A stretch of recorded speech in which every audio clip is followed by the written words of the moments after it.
Ejerique, Francisco Cabarcos y Francisco Soto. El tema de las ayudas públicas derivadas del COVID es un tema que nos preocupa y nos interesa muchísimo. Yo les he pedido que nos prepararan esta presentación, estas ponencias, porque sin duda nos va a ayudar muchísimo en los próximos meses. Hemos abordado otros temas, como ya hemos hablado del ERTE, hemos hablado del tema del protocolo sanitario que tenemos ya a punto, hemos hablado de temas sectoriales específicos y ahora empezamos con temas transversales. Nuevamente agradeceros a los profesionales de Garrigues vuestra colaboración, una colaboración que tenemos ya desde hace años con la firma en Madrid, a nivel nacional, para nuestro asesoramiento jurídico, y para ello hoy contamos también, como todos los días, con nuestro secretario general, Luis, para hacer la presentación de los ponentes y moderar después el turno de preguntas. Muchas gracias, bienvenidos. Muchas gracias, presidente. Buenos días. Como bien dices, continuamos con los jueves de GCAP, iniciativa que comenzamos a realizar a partir de principios del mes de mayo y que, bueno, pues yo creo que está siendo todo un éxito por la participación que está bien, ¿no?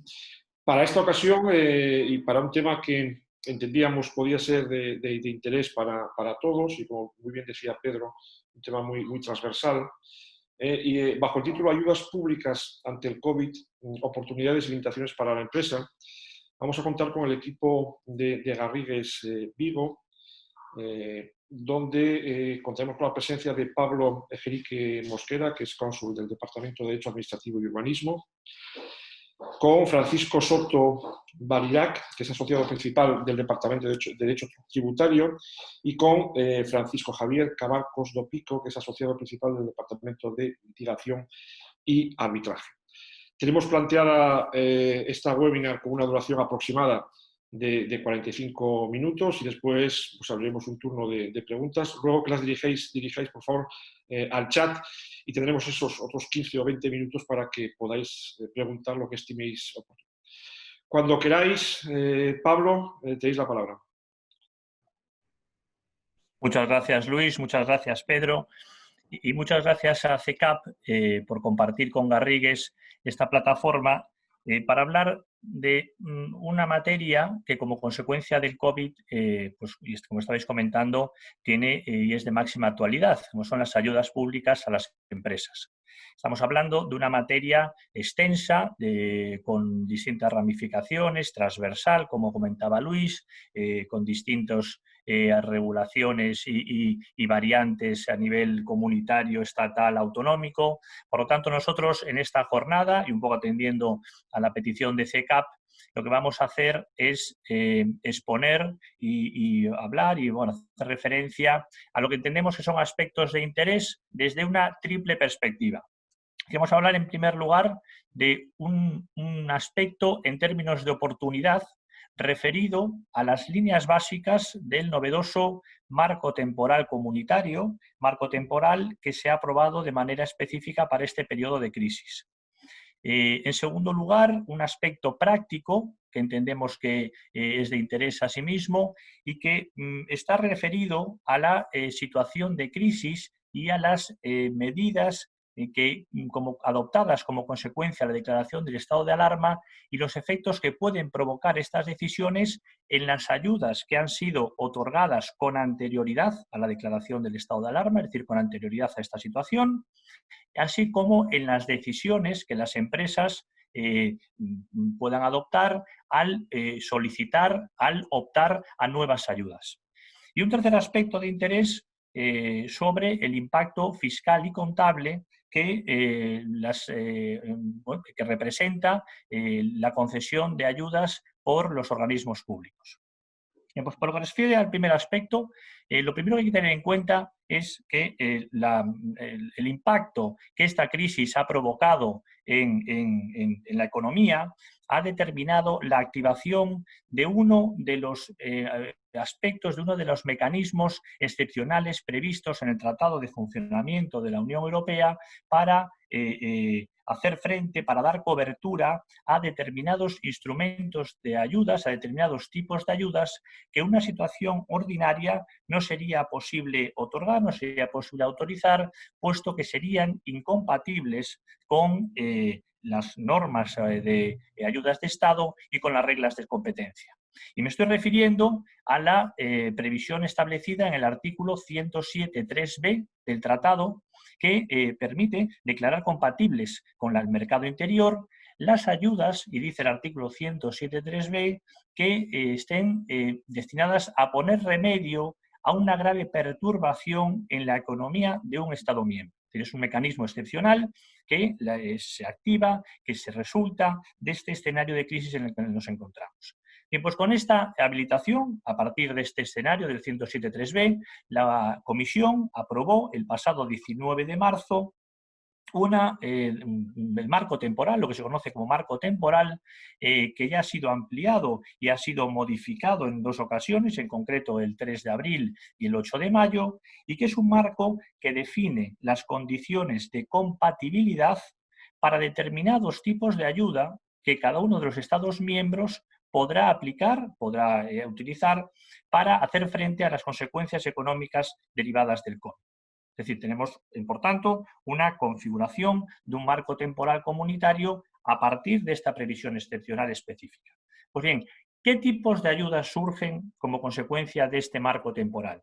Bien, pues, al amparo del marco temporal se habilitan distintas ayudas, entre las que podemos citar, por ejemplo, los siguientes tipos.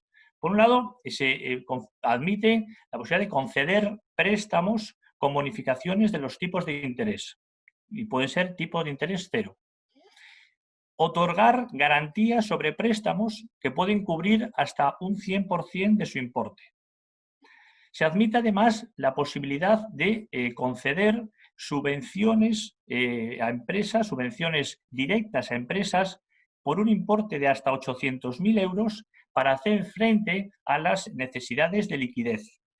Y es importante indicar que esta posibilidad que ofrece el marco de otorgar subvenciones directas por este importe es una medida compatible con las ayudas que hayan sido otorgadas a las empresas con anterioridad bajo el régimen de minimis. Es decir, esta subvención que pueda percibir la empresa como consecuencia de este marco temporal se puede acumular a la subvención, al importe máximo de 200.000 euros por empresa que se haya percibido bajo este régimen de minimis. 200.000 euros como régimen general de minimis, sin perjuicio de otros regímenes de minimis específicos que existen para sectores. De manera que esta subvención de 800.000 euros podría determinar una ayuda, un montante total de 1 millón de euros acumulado a la ayuda de minimis previamente concedida. Además, el marco temporal también establece medidas, contempla distintos tipos de ayudas relacionadas con el I+D en materia del COVID. Es decir, apoyo al I+D que está relacionado con el COVID, y de ahí surgen distintos programas. Y en la última modificación que se realizó el pasado 8 de mayo del marco temporal, se incluye además la posibilidad de autorizar, de permitir ayudas en forma de recapitalización con fondos públicos de empresas no financieras y o el otorgamiento de deuda subordinada. Si bien hay que tener en cuenta que esta posibilidad que se introduce el 8 de mayo en este marco es una posibilidad que el propio marco establece con distintos límites y distintas salvaguardias que son extensas y cuya exposición pues, excedería del alcance de la jornada y de lo que estamos comentando. Por tanto, el marco configura y admite un escenario de ayudas excepcionales que surgen a raíz de este supuesto excepcional y que en este caso no serían compatibles con estas normativas de ayuda del Estado, de reglas de competencia, que en una situación ordinaria lo pediría. Además de los tipos de ayuda que habilita el marco temporal, respecto del mismo hay que poner de relieve 3 notas. Primero, podrán recibir ayudas en virtud del marco temporal las empresas que hubieran entrado en crisis después del 31 de diciembre de 2019. Es decir, el marco temporal persigue como objetivo que las ayudas que se amparan y que surgen del mismo se utilicen para empresas que estén en crisis como consecuencia de esta situación y no para aquellas empresas que estén en una situación de dificultad, pero que no sea como consecuencia del COVID. En segundo lugar, las ayudas deben concederse antes del 31 de diciembre de 2020. De manera que se fija un periodo de este año con carácter general para el otorgamiento de ayudas, a excepción de algunas ventajas fiscales que pueden aplicarse al hacer la declaración fiscal de 2020 o de las normas relacionadas con las medidas de recapitalización a las que hacía antes referencia, que se prolongarán hasta junio de 2021.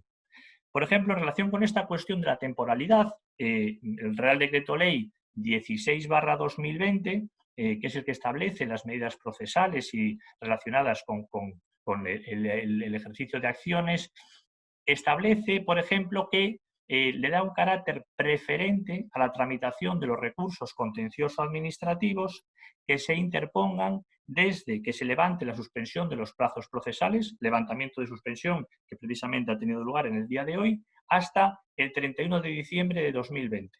De manera que estamos en este momento en un escenario que bueno, pues nos fija un marco de actuación y bueno, pues de opción de ayuda dentro de este año y con una fecha que en este momento, a día de hoy, tenemos en el horizonte el 31 de diciembre de esta anualidad 2020. Y además, como tercera nota que es importante tener en cuenta en relación con este marco comunitario, y pongo énfasis en esta, es que su aplicación no es directa. Es decir, las distintas medidas que incorpora el marco temporal aprobado por la Comisión Europea no tienen una compatibilidad inmediata con el Estado, sino que es cada Estado miembro el que notifica a la Comisión las distintas medidas, las distintas ayudas que propone relacionadas con esta posibilidad que el marco habilita, y es la Comisión la que analiza y valora la compatibilidad de esas ayudas propuestas y, en su caso, pues accede y permite su otorgamiento, en su caso, su convocatoria para su obtención. Y entonces, en este escenario, ¿qué sucede con España? En el caso de España, la Comisión ha aprobado a día de hoy distintas propuestas que ha formulado el Gobierno español y que configuran un marco temporal nacional basado en distintas opciones que resultan de este marco temporal amplio comunitario atendido y que son, a día de hoy, se traducen en distintos programas de ayudas, en distintas convocatorias que se encuentran actualmente en vigor y a las que se puede optar.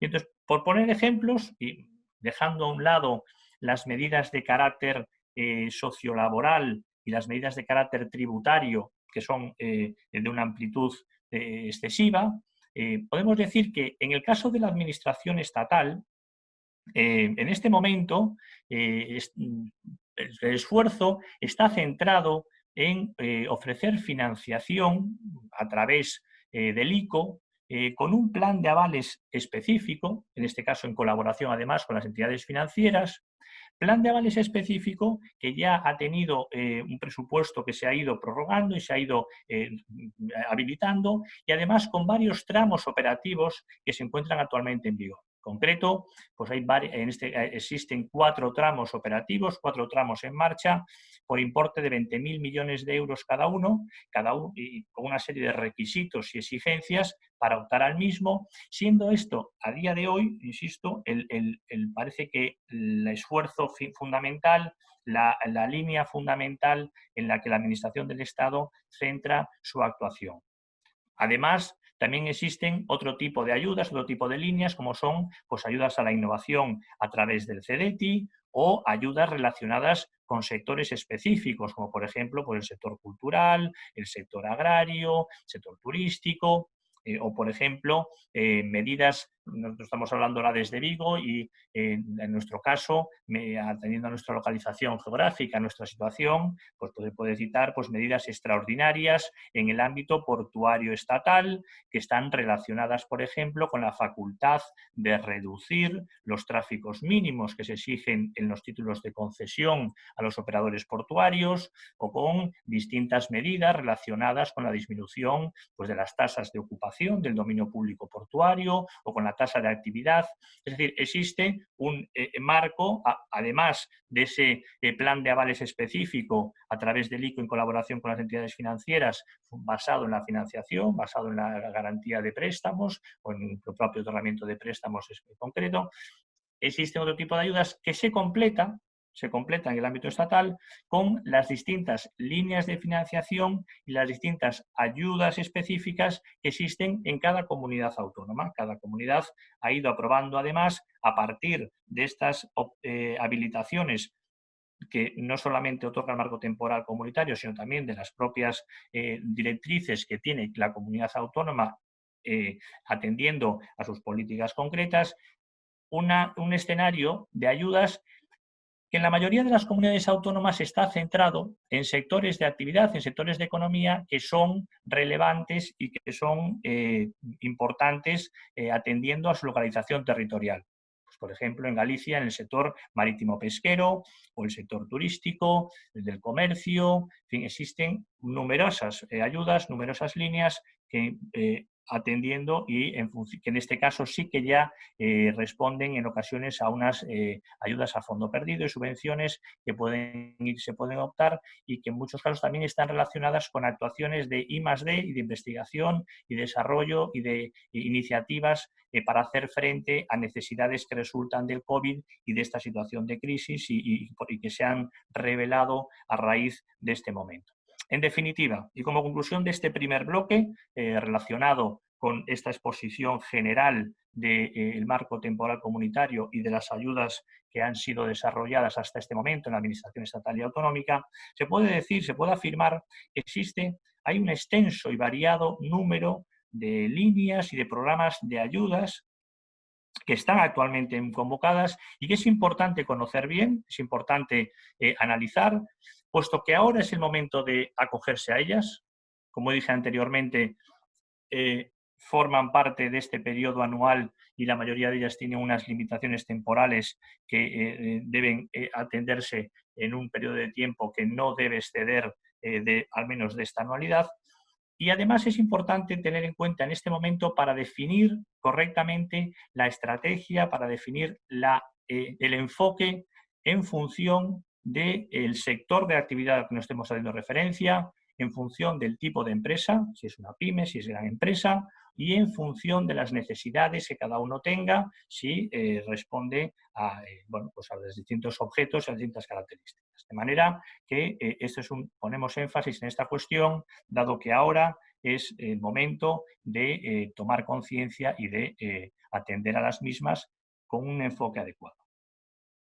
En segundo lugar, y la segunda perspectiva que comentaba al inicio, una perspectiva que tiene una incidencia práctica relacionada con las distintas ayudas y subvenciones que ya se hayan otorgado con anterioridad a la declaración del estado de alarma. Es decir, aquellas ayudas existentes cuando se declaró el estado de alarma y las limitaciones o condiciones que puedan existir, que puedan producirse a raíz de esta situación de crisis y de la situación en la que nos hemos vivido de parálisis en muchos aspectos.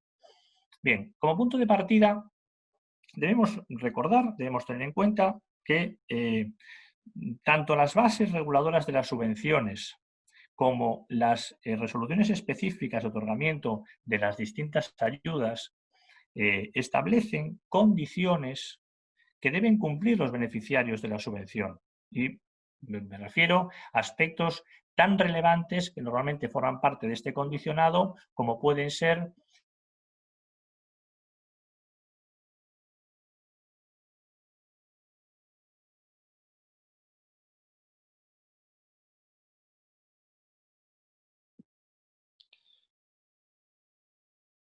Parece que nos hemos quedado sin voz. Sergio, nuestro técnico, a ver si... Se oye, se oye. Creo que es Pablo el que se ha quedado sin Pablo, conexión. Sí.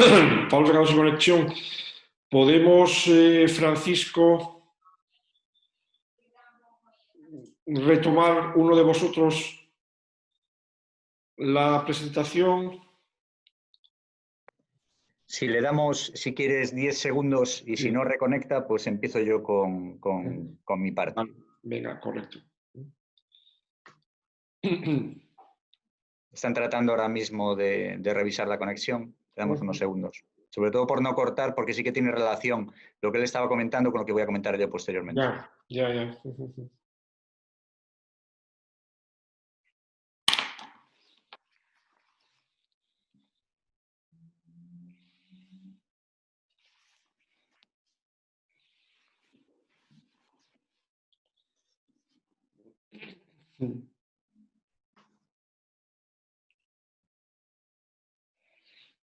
Nada, si no, por seguir y que no nos encontremos Venga, aquí perfecto. cortados, empiezo yo con mi parte y Pablo, si puede reanudar su conexión, pues al final pues realiza un breve repaso sobre lo que estaba comentando. Perfecto. Son los problemas del directo esto, ¿no? Eso es, eso es.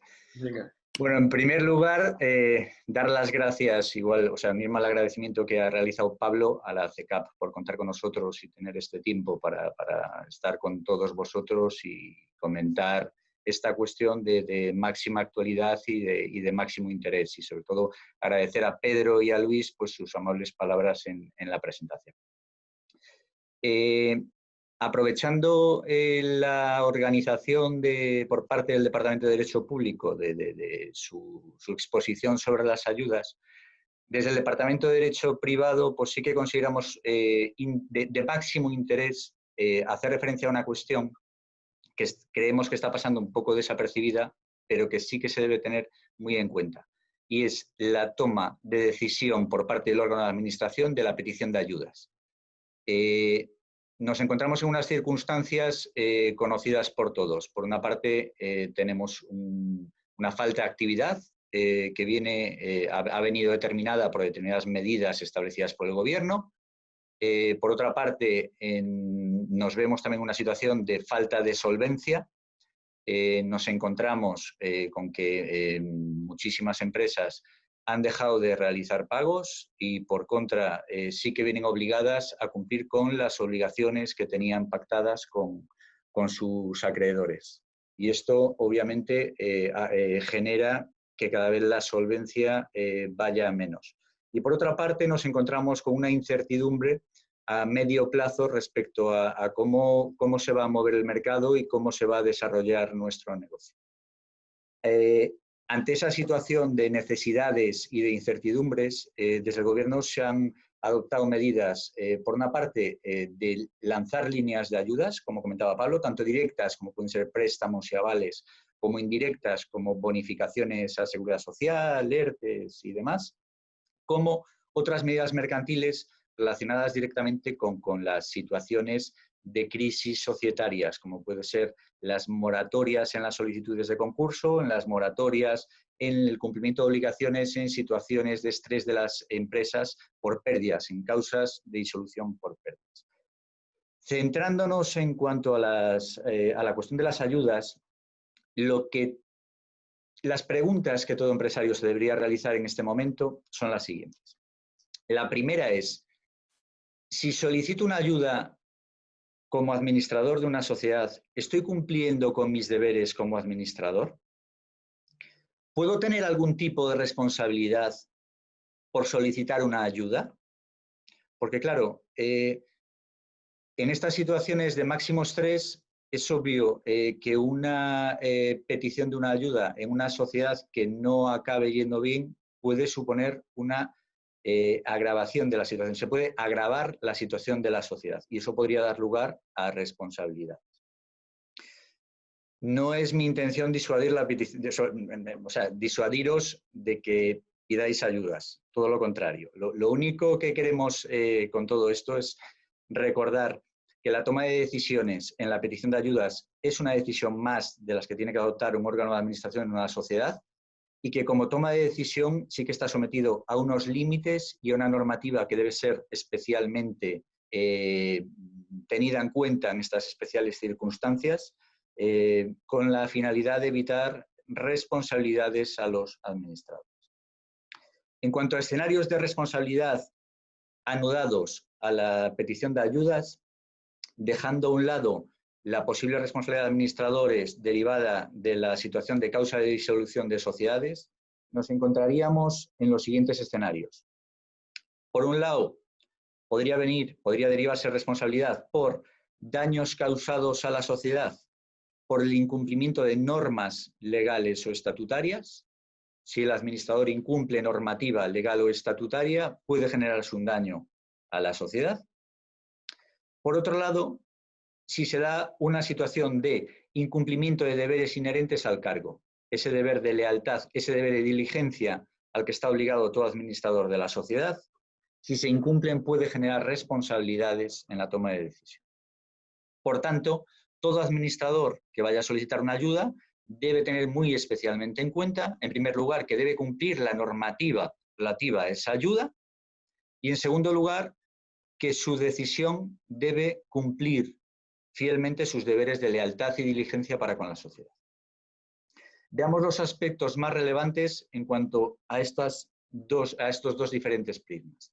En cuanto al cumplimiento de normas legales, en primer lugar, hay que estar especialmente atentos en la petición de ayudas a la normativa existente, y es a la que hacía referencia Pablo, en relación a materias de ayudas de Estado. Existen límites legales de petición, los minimis, de petición de ayudas, que deben ser tenidos en cuenta por quien solicite ayudas, y más teniendo en cuenta que dentro de los formularios de petición de dichas ayudas hay declaraciones responsables de cumplimientos de dichos parámetros.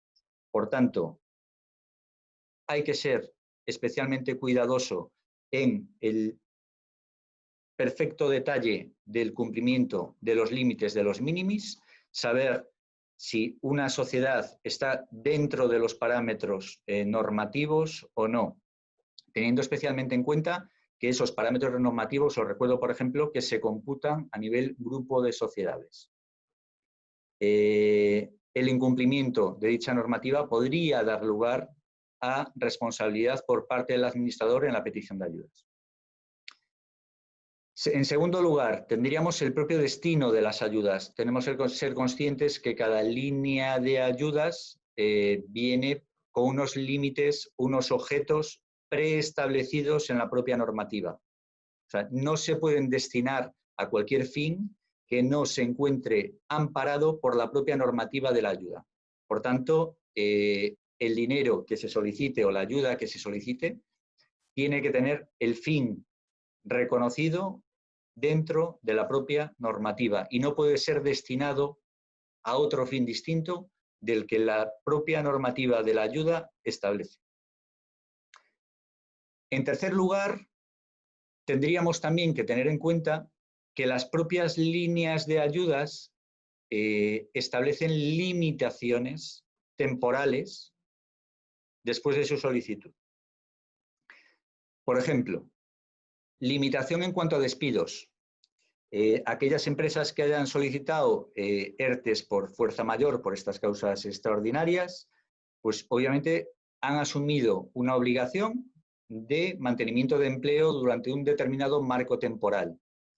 El órgano de administración, el administrador de la sociedad, a la hora de pedir la ayuda, tiene que ser consciente de que está asumiendo una obligación concreta y temporal en relación con la toma de decisiones posteriores. Es cierto que la normativa que se ha dictado con posterioridad permite en situaciones excepcionales no dar cumplimiento a dicha limitación, pero eso no quita que a la hora de pedir la ayuda el administrador deba ser perfectamente consciente de las obligaciones que está asumiendo de cara a futuro y ser perfectamente consciente de las medidas que podría o debería adoptar a medio plazo.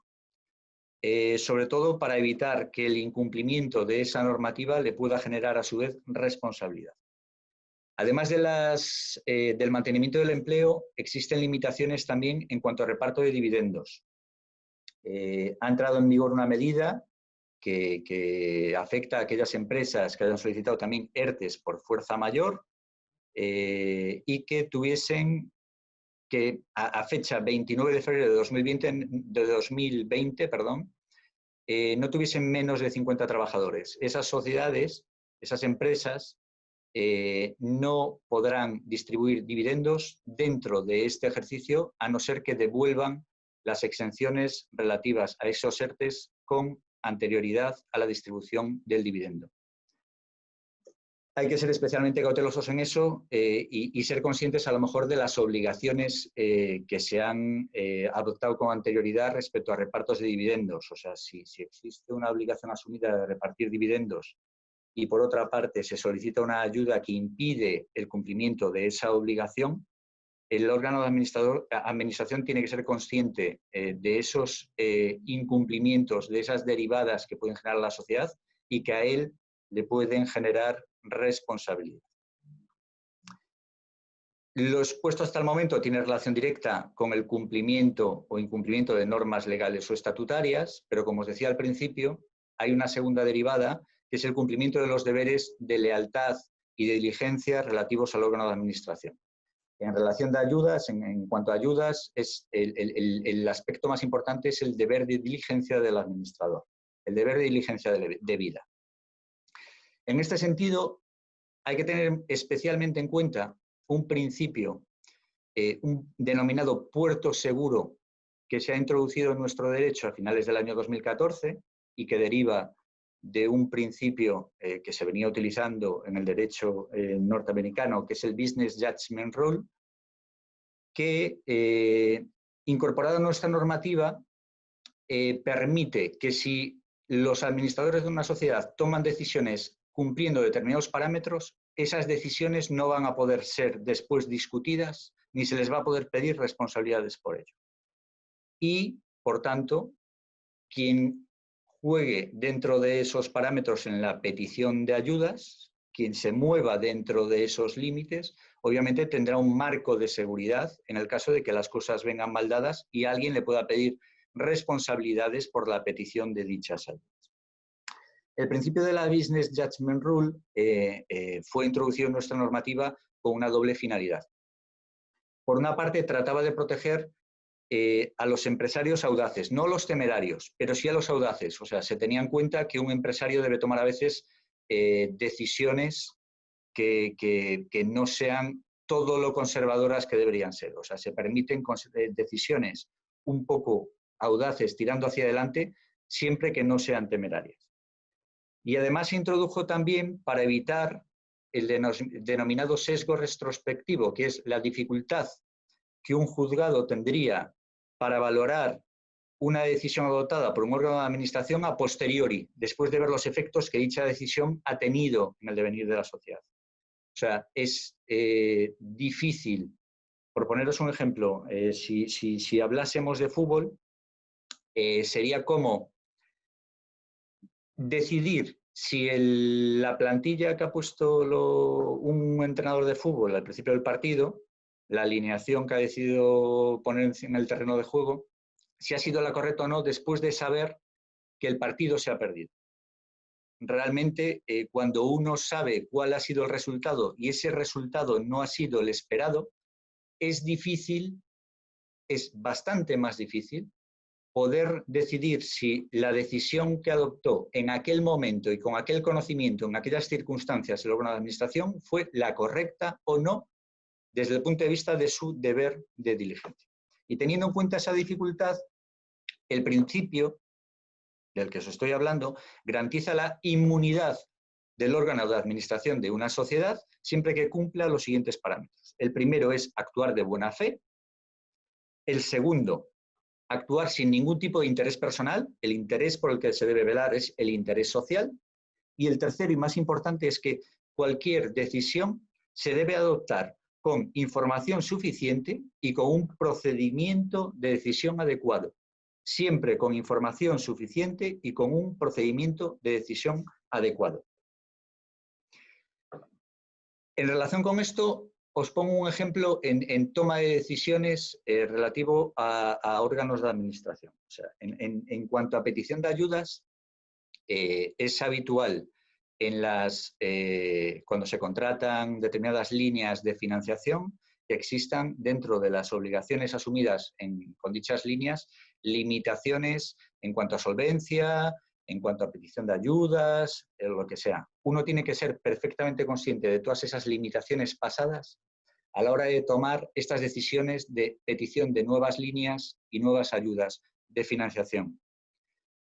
Uno cumpliría el parámetro de información suficiente y procedimiento adecuado si a la hora de la toma de decisión se informa exactamente sobre cuáles son esos parámetros que tiene encima de la mesa, cuáles son esas limitaciones, qué incumplimiento va a suponer si es que lo supone y qué es lo mejor para la sociedad teniendo en cuenta dichos efectos positivos o negativos y esa necesidad de solvencia que tiene la sociedad.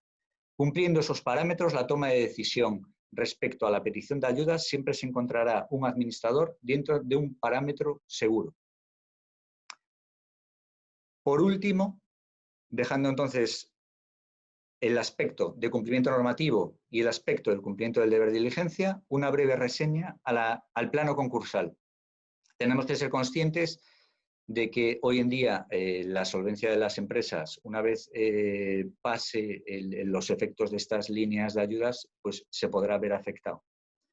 Y todo hace parecer que habrá bastantes empresas que tengan o puedan acabar teniendo problemas de solvencia y que posiblemente tengan que acabar solicitando su declaración de concurso. Bien, en este sentido, un administrador tiene que ser consciente de que está en una situación de posible riesgo y que su sociedad pues, a medio o largo plazo podría acabar teniendo problemas de solvencia, podría acabar en un procedimiento concursal y siendo así, a la hora de la toma de decisiones es importante que las decisiones se tomen también con un prisma de concurso. Eso no significa que uno esté en situación de concurso, pero sí con un prisma de concurso teniendo en cuenta dos aspectos muy relevantes. Uno es, cuando una sociedad acaba entrando a un concurso, las operaciones realizadas durante los 2 últimos años se van a ver con un prisma concursal. Las operaciones que hayan afectado a la masa activa de la sociedad, a los bienes y derechos de la sociedad, pueden ser anuladas, pueden ser reintegradas. Y además, desde un punto de vista de responsabilidad, en un procedimiento concursal, aquellas decisiones que se hayan adoptado por los órganos de administración que hayan agravado la situación de la sociedad pueden generar responsabilidades para el administrador con independencia de que no generen un incumplimiento de ninguna norma y de que estemos en los parámetros de diligencia anteriores. El prisma concursal sería un prisma distinto y mucho más concreto y especial. Por tanto, las decisiones que se adopten tienen que ser o deberían ser también vistas desde un prisma concursal, teniendo en cuenta las futuras derivadas que podría haber para una sociedad. En conclusión, respecto a toda esta parte que os acabo de comentar, en cuanto a la toma de decisiones respecto a ayudas y respecto a cualquier decisión que tenga que tomar un órgano de administración en estos tiempos complicados, lo más importante es que las decisiones se adopten siempre con la máxima información posible y en interés de la sociedad, tratando de mitigar los posibles riesgos que existan y tratando de maximizar las fortalezas para evitar que existan o acaben existiendo posibles responsabilidades de administración. Con eso acaba mi parte y ahora Francisco Soto os explica un par de cuestiones fiscales y contables relativas a la petición de ayudas. Muchas gracias. Bueno, muchas gracias, Fran. Buenos días a todos y muchas gracias por la asistencia y al CK por su invitación a participar en esta jornada. Y bueno, tras la ponencia de mis compañeros Pablo y Fran, aunque la de Pablo quedó ahí un poco cortada, a ver si podemos recuperar por lo menos para que unas conclusiones finales y no quede pendiente la parte final de él. Pero bueno, quería realizar un breve comentario sobre las implicaciones principalmente contables, pero también fiscales de ciertas ayudas públicas. Pues bien, a priori se podría pensar que no existe ninguna especialidad que tenga un impacto contable, llamémosle anormal, con estas ayudas que está otorgando pues, el Estado y diferentes administraciones públicas, estatales y territoriales, pero la actual situación de crisis está conllevando a que estas ayudas sean especialmente benévolas para las empresas, incluyendo ciertas bonificaciones de efectos contables, y de ahí va a empezar un poco mi exposición, entrarían en el ámbito de las subvenciones. ¿Vale? Es decir, vamos a poner un ejemplo habitual y que todos conocemos, ¿no? La línea de financiación otorgada por las entidades financieras a empresas y autónomos, avalada por el Estado, las famosas líneas de avales, ¿no? O por poner otro ejemplo, la concesión por parte de un organismo público autonómico de un préstamo inferior al tipo de mercado. ¿Vale? ¿Qué pasa en estas situaciones que a priori pues parece que no me están concediendo ningún tipo de subvención? No deja de ser una financiación con unas medidas y con unas circunstancias, unos requisitos bastante favorables. ¿Qué pasa con esto? Pues os voy a explicar contablemente el impacto es relevante porque debe figurar en el balance de la empresa la existencia de una subvención, aunque uno no sea consciente de que le están subvencionando nada, ¿no? Esto es probable que ciertas empresas que obtengan préstamos, pues, por ejemplo, del CEDETI para actividades de I+D, sepan a lo que me estoy refiriendo, ¿no? Ya que es bastante habitual pues, que este tipo de entidades bonifiquen el tipo de interés de una financiación, por ejemplo, otorgándola a tipo cero. Para hacer más entendible la presentación, y además a ser algo que afecta de un modo igual a todas las empresas del Estado, pues voy a poner el ejemplo de la línea de avales, ¿no? Los famosos 100.000 millones de euros que el Estado avala para las operaciones de financiación de las empresas y autónomos. Estos avales conllevan ciertos costes financieros que en una situación normal serían asumidos por el propio prestatario, ¿vale? Como el propio coste del aval o incluso el riesgo de la financiación. Pues bien, en este caso es asumido por la entidad financiera o por el ICO, en último caso por el Estado, y esta situación es lo que comento, que origina contablemente una subvención y se nos puede escapar, ¿no? El tratamiento contable de esta subvención, de este ejemplo que acabo de poner, de la línea de avales, del coste de aval que no estoy pagando, es equivalente al que se produce cuando me conceden un préstamo a un tipo inferior al de mercado, ¿vale? Entrando en el aspecto más técnico de esta situación, es necesario contabilizar el pasivo financiero, la deuda, ¿vale? Pensemos, repito, tanto en la línea de avales como en un préstamo con un interés inferior al valor de mercado. Esa contabilización tiene que hacerse por el valor razonable, ajustando los costes de la propia transacción, ¿no? Por ejemplo, el coste atribuido al propio aval. Con esto, lo que conlleva es que el apunte contable de la deuda bancaria no va a coincidir con el importe real que me está entrando en caja, porque está implícito un beneficio, ¿vale? Que sería ese interés bonificado o ese coste de aval que no estoy pagando, que cabe recoger contablemente dentro del patrimonio neto en una cuenta 130, como una subvención que hay que ir llevando a ingreso proporcionalmente mientras dure el préstamo, ¿vale? Es decir, voy a poner un ejemplo práctico para que se entienda un poco a lo que me quiero referir, ¿no? Yo si solicito un préstamo, vamos a poner un préstamo de 100 a un interés del 0%, ¿vale? Pero repito, este ejemplo serviría para todo aquello que me están otorgando a un importe diferente al de mercado, ¿vale? La línea de aval, el coste de aval que no pago, un interés que me da, pues en Galicia, el IGAP, están préstamos al 0,5 y el tipo de interés de mercado no es el 0,5. En una situación normal no tendría un tipo de interés del 0,5 en mi financiación, ¿no? Entonces, ahí es donde cabe contabilizar esa diferencia, y que es muy habitual que se nos escape, como una subvención. Una subvención, aunque no sea consciente de que estoy recibiendo una verdadera subvención. Ejemplo práctico que iba a empezar a comentar, ¿no? Para entender un poco así a lo bruto cómo funciona la situación. Yo tengo un préstamo de 100 a un interés del 0% y en contabilidad la deuda bancaria, me entran 100, recibo 100, la deuda bancaria, el pasivo, la contrapartida, tengo que ese interés implícito que no me están cobrando, tengo que registrarlo como un ingreso. Entonces, por poner un ejemplo numérico, que puede que no sea así, porque hay una fórmula bastante compleja, mi pasivo financiero podría estar reflejado en el ejemplo este por 97, y los 3 de diferencia respecto al dinero que realmente recibo, que son 100, es la subvención de tipo de interés, que tengo que llevar a ingreso mientras dure el préstamo, ¿vale?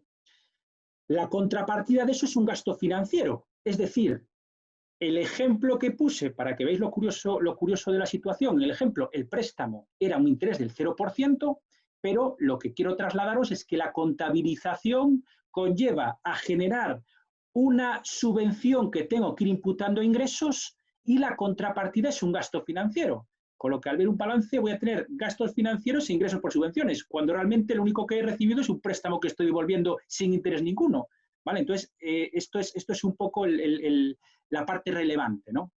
El impacto será neutro siempre que lo haga bien. Es decir, si declaro, si contabilizo esa subvención que estoy comentando de tipo de interés que me genera un ingreso y a la vez contabilizo el gasto financiero por el tipo de mercado, ¿vale? Se va a netear el ingreso con el gasto, con lo que el efecto final va a ser prácticamente nulo, cero. Sí. Francisco, Sí. si me permites, te interrumpo en este punto y pasamos la palabra a Pablo para que pueda terminar. A ver si... y después continúas tú. Venga, perfecto. Vale, ok, gracias. Disculpad que, en fin, se cayó la red, no sé en qué momento me quedé desconectado, pero en fin, ha sido algo absolutamente imprevisto e involuntario. En fin, pero voy a tratar de concluir para no dejar parcialmente expuesta esa segunda parte que creo que es relevante, ¿no? Bueno, expuse en mi intervención un primer bloque de materia referido al panorama de ayudas públicas que tenemos derivado del marco temporal comunitario, los distintos programas de ayudas de la administración estatal, completado por las administraciones autonómicas con las distintas ayudas y líneas de financiación, por sectores de actividad, concluyendo, y creo que esto es lo relevante, que es importante saber que existe una gran variedad, un extenso panorama de este tipo de líneas de ayudas que hay que conocer y hay que definir bien su enfoque. No se trata de solicitar por solicitar, sino también centrar bien en función, insisto, del sector de actividad, del tipo de empresa, de sus características, de sus necesidades y así definir una estrategia adecuada, enfocada y centrada en las ayudas que en este momento existen, son variadas y creo y durante este próximos meses se irán ampliando porque, pues, como decía anteriormente, el Gobierno de España ha hecho uso en este momento de alguna de las habilitaciones que le confiere el marco temporal a través de solicitudes y de distintos marcos. De hecho, hay un marco paraguas estatal que permite, que habilita programas, pero aunque en este momento esté centrado en la financiación a través del plan de avales, probablemente veamos en los próximos meses ayudas de otro tipo y de distintas características y de distinta índole que es importante conocer. Y el segundo bloque, que es el que me quedé, me parece, es un bloque que normalmente no tiene el enfoque que se suele dar, porque cuando son ayudas públicas suele hablarse del tipo de ayuda, de la subvención a la que puede optar y nos solemos olvidar de un aspecto que es muy relevante, que es el que estaba exponiendo, que es qué sucede con aquellas ayudas, con aquellas subvenciones que tenía la empresa que se le habían otorgado con anterioridad a la declaración del estado de alarma. Bien, ahí puede haber limitaciones, puede haber condiciones que en la medida en que haya sido difícil poder cumplir las condiciones exigidas a cada beneficiario en cada una de las ayudas. Ponía el ejemplo del plazo de ejecución, de los compromisos de mantenimiento, de creación de empleo ante las medidas laborales que haya adoptado la empresa. Es decir, es evidente que como consecuencia de la declaración del estado de alarma y de las medidas que se han adoptado como consecuencia del mismo y de esta situación de crisis, como puede ser la suspensión de actividades, como puede ser las limitaciones derivadas de las distintas pues, restricciones que se han aprobado, como pueden ser incluso las medidas de carácter sociolaboral, es evidente que han podido incidir en el cumplimiento de estas condiciones que se exigían al beneficiario de aquellas ayudas que ya existían y que ya estaban otorgadas antes de que entráramos en esta situación. Bien, ante este escenario, la empresa debe reaccionar, debe atajarlo, debe hacer frente al mismo para evitar que una ayuda que existía, que se estaba desarrollando y que se ha visto afectada por esta situación, pueda dar lugar a algún escenario desfavorable para el empresario, porque no podemos olvidar, y esto es muy importante, que el incumplimiento de estas condiciones y la inobservancia de los compromisos que se asumió por el beneficiario de la ayuda que existían antes de la declaración del estado de alarma pueden dar lugar a una causa de reintegro, puede dar lugar a un incumplimiento, a una limitación al cobro, a un incumplimiento parcial. En definitiva, pueden afectar a ese buen fin de la ayuda que incluso pues puede restringir su cobro en los términos que establece y que se regulan en la normativa de subvenciones. Por lo tanto, en este escenario, ¿qué se puede realizar? Bueno, por un lado, la normativa en este momento le ofrece la posibilidad que se recoge en el artículo 54 del Real Decreto Ley 11/2020, que es que parece que atendiendo a esta situación, a este efecto que puede producirse sobre aquellas subvenciones ya existentes, ofrece la posibilidad de que el beneficiario solicite una ampliación de los plazos de ejecución o de justificación de las subvenciones. En concreto, este artículo 54 alude, señala que en las distintas órdenes o resoluciones, tanto de convocatoria como de concesión de subvenciones, en este caso, pues puede ampliarse el plazo, aunque esto no estuviera previsto en las bases reguladoras de la subvención. Es decir, habilita un escenario específico para este caso. Y en cada una de las comunidades autónomas, incluso por los distintos organismos otorgantes de ayudas, también se han ido aprobando y acordando modificaciones en estos meses, en parte para permitir una flexibilización, una mayor facilidad a la hora de justificar estos compromisos que tenía que cumplir el beneficiario de la ayuda y que pudieron haberse visto condicionados como consecuencia de esta situación. Pero en definitiva, y como conclusión, para no extenderme más, mi recomendación ante este escenario en que nos encontramos es que se realice un análisis específico en cada empresa respecto de las ayudas que tenían concedidas con anterioridad a la declaración del estado de alarma, con anterioridad a esta situación de crisis, con la finalidad de poder adoptar todas las decisiones, adoptar los distintos acuerdos, incluso plantear ante el órgano otorgante de la subvención los distintos escenarios con la finalidad de preservar sus derechos y de minimizar o, en su caso, de evitar cualquier tipo de incumplimiento o cualquier tipo de incidencia que pueda producirse en la subvención, que pueda producirse y condicionar su cobro o determinar un incumplimiento o un reintegro como consecuencia de toda esta situación en la que nos encontramos.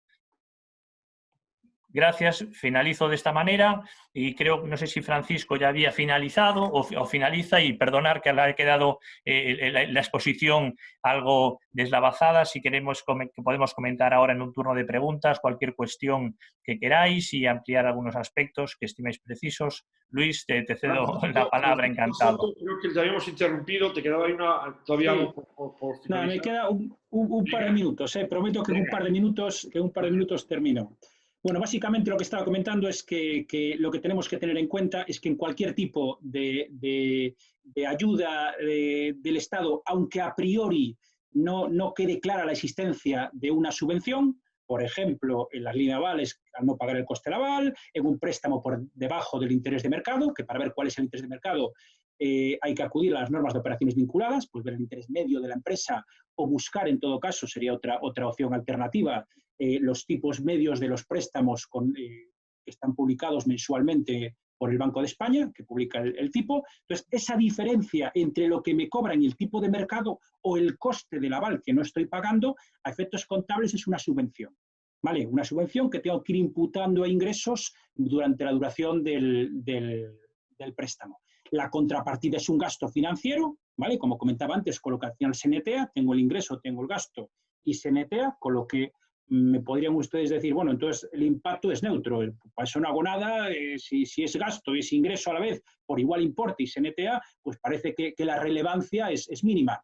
¿Dónde está el problema? Y aquí entronco la parte contable con la fiscal, que fiscalmente el criterio contable coincide con el fiscal, es decir, no tengo que hacer ningún tipo de ajuste.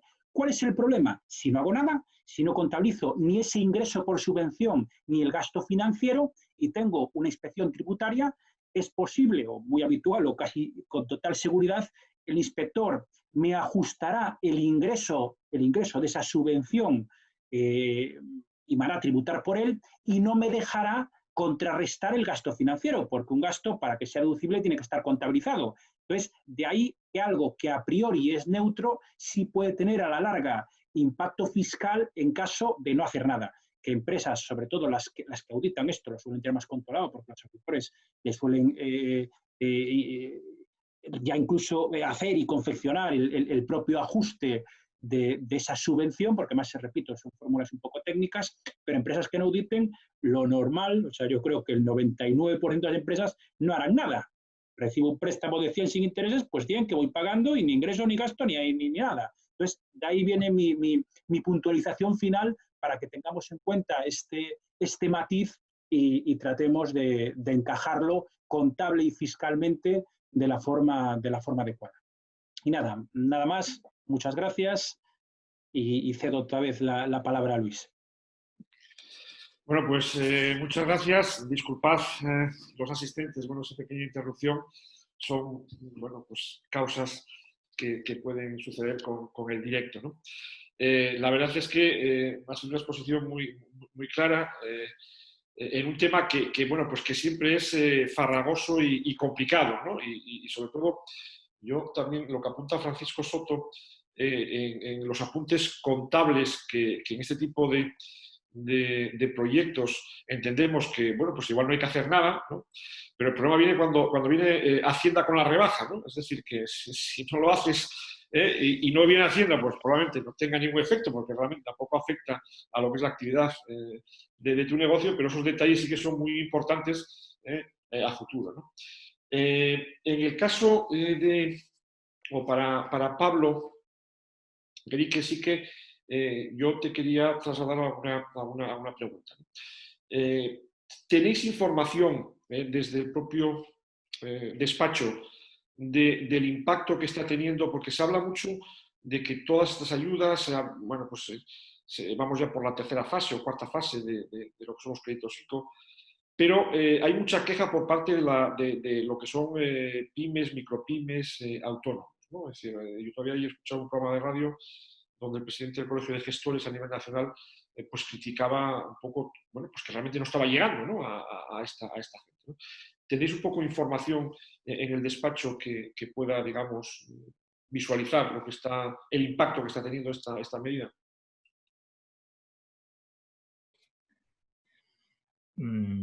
Bueno, sí tenemos constancia de que efectivamente no está siendo en ocasiones todo lo fluido que debería ser la gestión de ese tipo de medida, ¿no? De financiación en colaboración con las entidades financieras. Hay supuestos en los que hay mayor fluidez, hay casos en los que hay una mayor reticencia. Bueno, es verdad que existe el cuarto tramo ya operativo aprobado, el presupuesto del plan de avales bueno, por 20.000 millones de euros cada tramo, es decir, hay una importe importante, pero realmente información sobre la evolución yo no dispongo de ella. No sé si está Francisco conectado, a lo mejor él a la hora de algún tipo de operación de refinanciación o de gestión con las entidades colaboradoras, pero en el despacho no nos consta que haya alguna mejora o alguna posibilidad de que yo creo que depende más de las circunstancias de cada empresa, de cada situación, de cada entidad y de cómo vaya desarrollándose. A mí no me consta una información de primera mano o por lo menos que pueda dar un horizonte diferente o de mayor rapidez, agilidad o de cambio. Yo ahí, Luis, si te refieres a las líneas ICO que se están con... Perfecto, o sea que como sabéis todos se están canalizando a través de diferentes entidades financieras y cada entidad financiera pues ha establecido unos protocolos internos a efectos de concesión.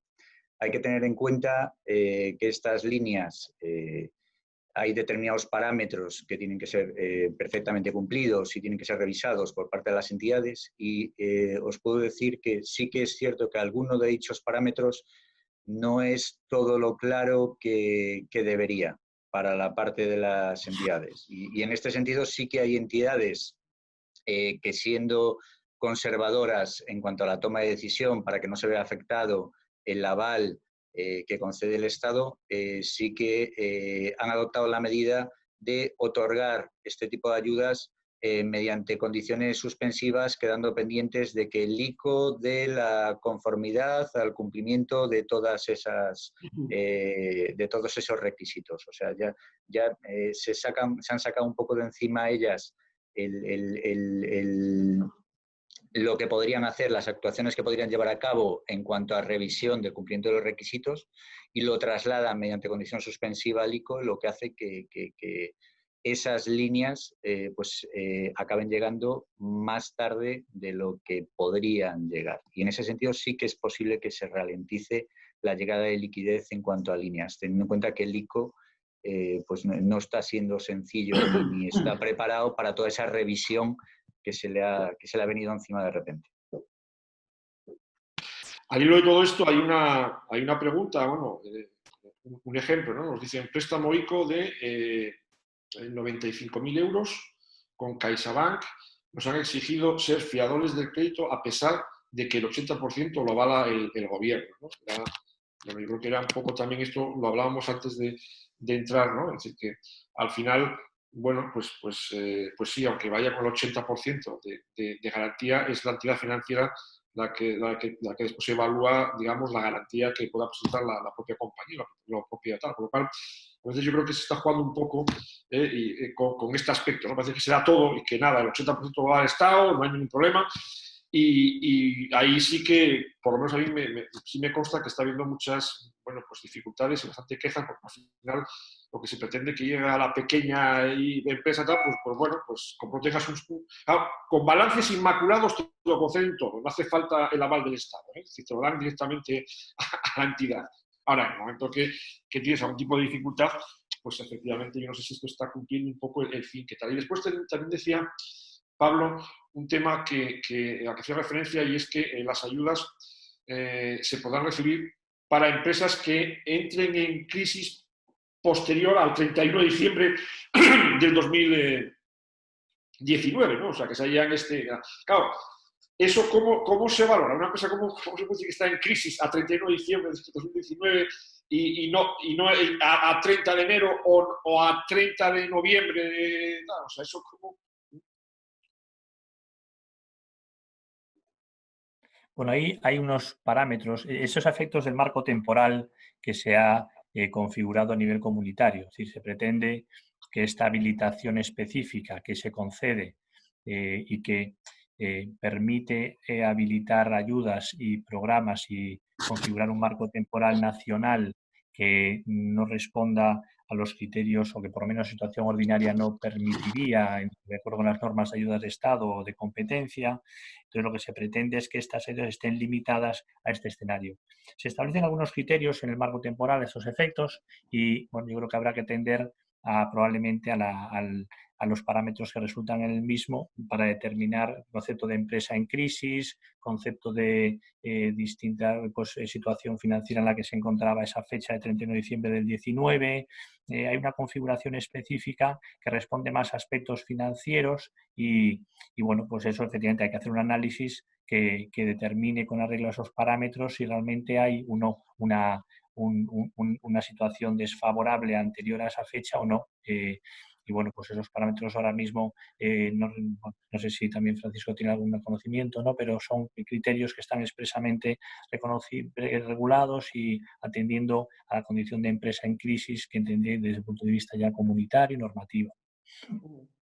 Sí, o sea, por abordar esa cuestión y luego hago un breve comentario sobre lo que comentabas antes, Luis. Por esta primera, sí que las líneas establecen dos testigos, dos parámetros para poder determinar si realmente esa empresa venía con problemas anteriores o no. Uno es el hecho de estar en CIRBE al cierre del ejercicio anterior, y otro es el hecho de que pueda estar en situación de insolvencia a marzo, antes del estado de alarma, llevando el criterio de estar en insolvencia concursal, me refiero a los presupuestos de concurso necesario, o sea, que se ha solicitado por los acreedores, como son el 3 meses de impago generalizado de cuotas de seguridad social, 3 meses de impago a Hacienda, 3 meses de impago de créditos laborales, impago generalizado de las obligaciones exigibles,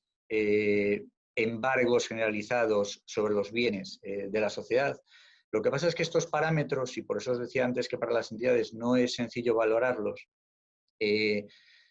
claro, o sea, la ley lo ha fijado en un determinado momento. Oye, que a marzo esta situación no fuese así. Todos entendemos qué es lo que querían buscar ahí. Oye, pues lo que trataban de buscar eran 2 cosas.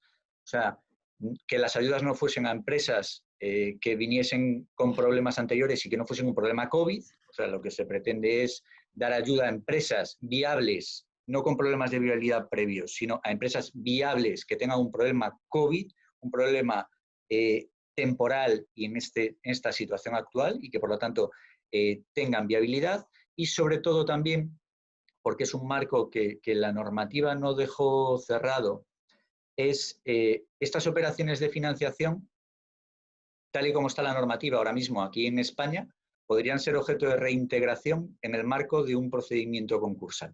O sea, hay otros países como Inglaterra que han establecido que todas estas financiaciones que puedan ser otorgadas dentro de este marco, pues tienen un blindaje absoluto ante cualquier tipo de concurso posterior. No se ha hecho exactamente así aquí. Y aquí se ha optado por un testigo previo que marcase esos 2 supuestos. Oye, no habrá un problema concursal y es una empresa que ha tenido un problema solo como consecuencia de esto y no previo.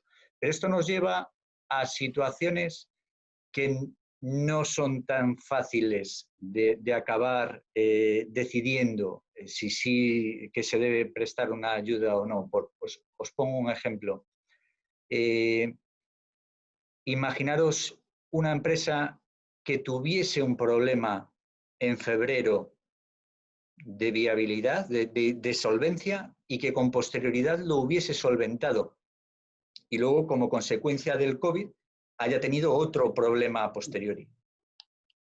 Objetivamente, en aquel momento se cumplía ese testigo y estaría fuera del marco legal de ayudas. Aunque es cierto que con posterioridad pudo haberlo solventado y ser una empresa perfectamente viable. Pero no está regulada ese tipo de situaciones. Entonces, por eso os digo que para las entidades no es sencillo, y nos ha pasado en algún caso concreto que todavía estamos tratando de solucionar, no es sencillo para las entidades financieras acabar tomando la decisión de si tienen que otorgar una determinada línea a una empresa que ha tenido un momento concreto de problema de solvencia, el saber si está dentro o no de la finalidad que tenía el legislador a la hora de determinar cuáles eran los márgenes que había para la línea. Por eso os digo que hay entidades que han decidido, para no tener problemas internos ellas, darle la vuelta y pasarle la pelota al ICO y que sea el ICO el que acabe diciendo si sí o no se está dentro del margen establecido por la norma. Eso en cuanto a este tema que hablabas de solvencia o no solvencia, y solo por un pequeño apunte en relación con la cuestión que se comentaba, en cuanto a las garantías personales, la ley establece que habrá un aval por parte del gobierno, pero no limita a las entidades la posibilidad de solicitar garantías adicionales. Sí que es cierto que después hay un pacto entre el gobierno avalista y las entidades avaladas a todo lo que se pueda beneficiar la entidad, un pari passu de que se repartirán euro a euro cualquier posible garantía adicional o lo que se obtenga como consecuencia de la ejecución de garantías. O sea, no hay limitación a la petición de garantías, hay entidades que las están solicitando, hay entidades que las están solicitando solo si hubiese un problema al final de concesión del aval, y hay entidades que no las están solicitando. Ese es el marco actual. O sea, hay entidades que sí, entidades que no, y entidades que lo hacen solo por si acaso.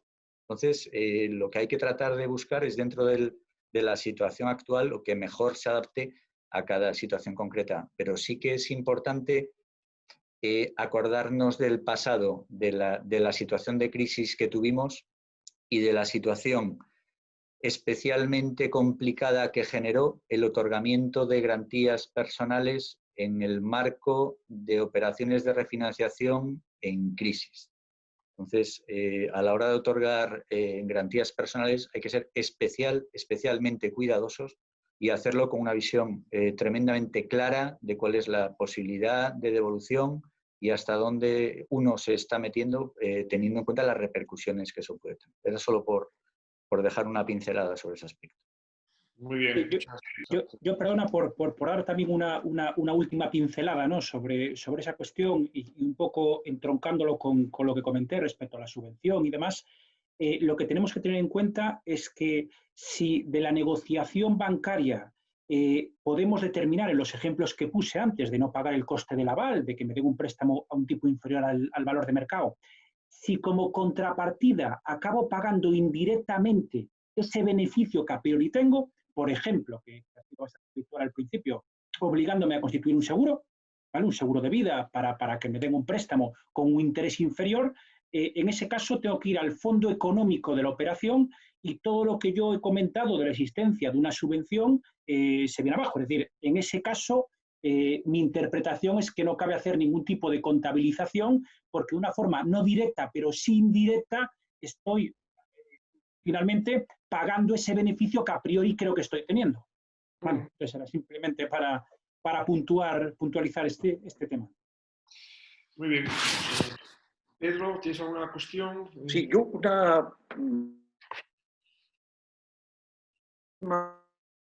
Tenemos problemas con la más conexión. de 50, ¿eh? No se oye.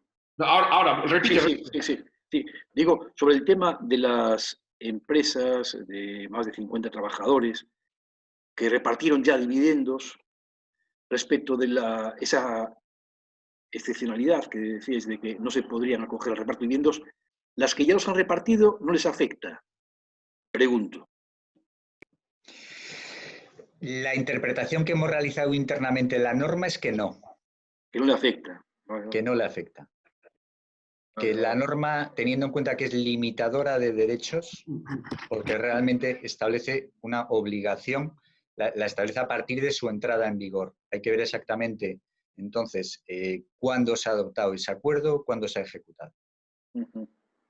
Sí, a priori, volviendo un poco con ese tema, como dice Frank, es un tema bastante interpretable, con claros y oscuros, pero a priori lo que estamos entendiendo es que no se puede repartir el beneficio del ejercicio 2020.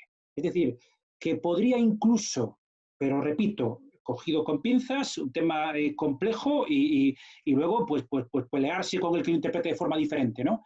Pero podría incluso repartirse en este ejercicio 2020 reservas que procedan de beneficios de otros años. ¿Vale? Lo que a priori creemos con la literalidad de la norma que no puede repartirse es el propio beneficio del ejercicio en el que se aplicaron las medidas extraordinarias, que es el beneficio del 2020. Y Pedro, solo por darte otro apunte, la norma establece una prohibición. Dice que no se podrá repartir dividendos si no se devuelve antes la parte que se vio exonerada en el pago del ERTE de fuerza mayor.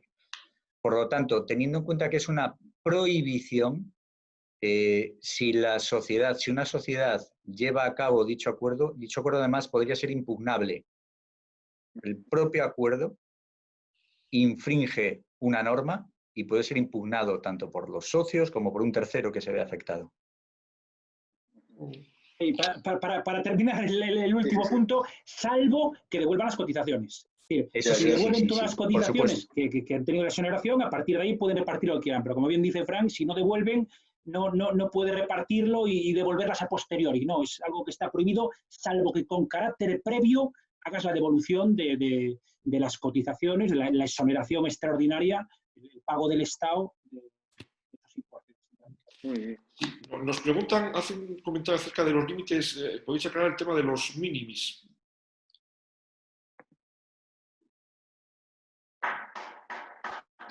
Sí, el régimen de minimis es un régimen que establece la posibilidad de obtener ayudas hasta un importe determinado sin que ello signifique que existe una incompatibilidad con la normativa comunitaria, es decir, con un régimen de ayuda de Estado o con un régimen de competencia. Entonces, con carácter general, la regulación que se establece de minimis es de un importe máximo de 200.000 euros por empresa. Después existen regulaciones sectoriales aplicables a distintos sectores, al sector pesquero, sector agrícola, es decir, hay regímenes de minimis específicos para cada distinto sector de actividad. Pero con carácter general, la norma establece un importe máximo de 200.000 euros por empresa, que se entiende que es un límite que no sería incompatible con esta regulación.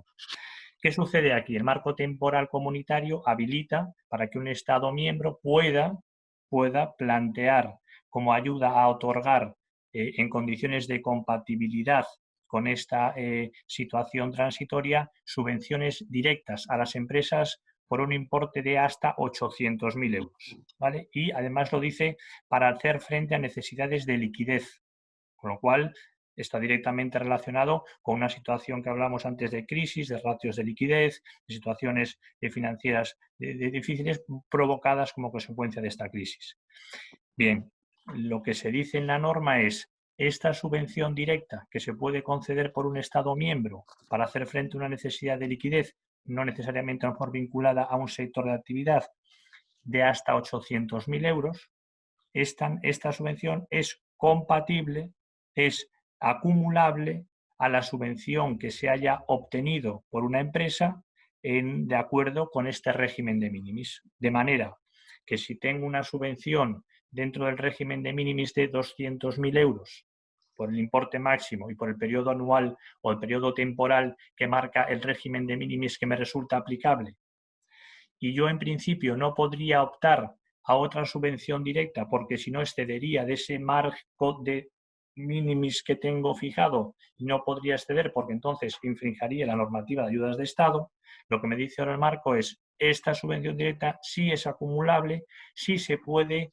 compatibilizar con el régimen de minimis específico, de manera, por poner un ejemplo, que si obtuviera por una empresa una subvención directa al amparo de este marco, de esta normativa que tenemos ahora, por importe de 800.000 euros, la podría acumular a los 200.000 euros que tuviera en el régimen de minimis, de manera que podría tener una subvención de 1 millón de euros que no sería incompatible con las normas comunitarias que antes del mes de marzo no le permitían obtener otra subvención directa, puesto que ya había llegado al importe máximo de los 200.000. Muy bien. Pues creo que estamos, llevamos 1 hora y 20 minutos. Creo que bueno, ha sido muy aclaratorio todo lo que nos habéis comentado. Como decía antes, es un tema que, bueno, pues que siempre es complicado. Muchas gracias, Francisco Cabarcos, Francisco Soto, Pablo Eguerique. Gracias por esta magnífica intervención. Y ya os dejo con el Presi para que cierre la jornada, recordándoos que el próximo jueves volveremos a estar con vosotros. Venga, muchas gracias. Pedro, no se te oye. Pedro. Sí, muchas gracias a todos y a todas. Antes de finalizar, veo aquí en el chat de una compañera, Luis, que vemos ahí que hay 2 preguntas ahí que me gustaría responder, aunque igual nos extendemos demasiado, ¿no? Una que dice María del Mar Saavedra, dice, ¿las subvenciones consistentes en cursos para desempleados se computan como minimis en algún término? Pregunto. Bueno, habría que ver el régimen específico de esta ayuda de curso para desempleado y su compatibilidad como minimis. La regla general es la que hemos visto de esas subvenciones directas a la empresa. Ya en la subvención específica de carácter sociolaboral, como es este caso, habría que analizar la base concreta y la subvención concreta concedida para ver esa compatibilidad. Otra compañera, Mariluz, nos dice que sería interesante si nos pudierais facilitar un listado de principales ayudas, tanto estatales como comunitarias, si eso fuese posible. Eso también podemos ver nosotros también. Bueno, a ver, sí, no sé si disponemos de ese listado. Vale, Porque lo son vemos nosotros tantas, también. es una extensión tan sumamente Claro, amplia, claro. pero bueno, lo valoraríamos, claro, lo valoramos, porque es un listado, es que en este momento hay realmente el proceso que nosotros estamos llevando a cabo es a la inversa, ¿no? Es qué necesidad tiene la empresa y entonces se busca la ayuda correspondiente, más que tener todas las ayudas centradas, porque es realmente atendiendo a la ayuda, el marco comunitario, el marco nacional con sus distintas, porque además hay que tener en cuenta que, por ejemplo, se están convocando a ayudas en el ámbito energético por el IDAE, por organismos autónomos, cada Real Decreto Ley o muchos de los Reales Decretos Leyes que se han ido aprobando, que sabéis que han sido un número bueno, pues muy elevado, incorporan ayudas específicas. Por otro lado, cada comunidad autónoma incluye ayudas tanto de las distintas administraciones territoriales, consejerías, consellerías, organismos públicos de promoción. Tienes una... Bueno, entiendo la pregunta porque sin duda es muy interesante disponer de ese escenario y de ese esquema que permita generar una foto amplia, pero nosotros, vamos, no sé si disponemos de ese listado, puesto que realmente, insisto, es que atendemos más al criterio de inverso, ¿no? De necesidad y búsqueda, pero bueno, lo tomamos nota y lo valoramos. Muy bien, muy bien. Pues muchas gracias, no os dejamos ir. Muchas gracias tanto a Pablo Ejerique como a Francisco Cabarcos, Francisco Soto, a la firma Garrigues, su despacho de Vigo, agradecerlos vuestra colaboración y desde luego agradecer también la colaboración de nuestros asociados, especialmente de la Comunidad Valenciana, a Sergio Montoro por el soporte técnico que nos viene dando todos estos jueves y que seguirá en las próximas semanas. Pues nada más por nuestra parte, encantado de compartir esta jornada con todos vosotros y os esperamos para el próximo jueves. Muchas gracias. Muchas gracias. Muchas gracias a todos. Gracias a vosotros. Gracias. Hasta luego. Muchas gracias. Hasta luego. Adiós.